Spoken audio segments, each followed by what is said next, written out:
Hammaga assalomu alaykum. Eng dolzarb masala shu kodoviy zamok bo'lyapti, polipropilen chemodanlarda. Qaranglar, bitta video qilamiz, hammaga tushunarli bo'lishi uchun. Xo'p, qaranglar. Mana kodoviy zamok 3.0, zavodskoy kodi 3.0 bo'ladi. Mana ko'rasizlar, ishlayapti.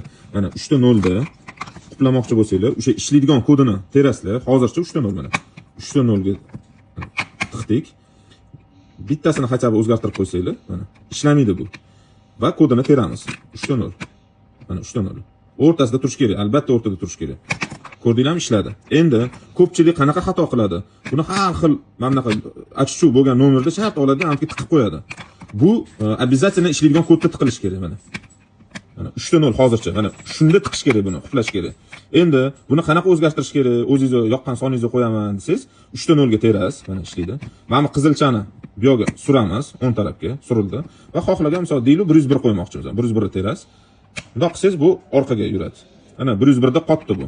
Endi buni 101 da tiqamiz. Mana 101 da tiqamiz.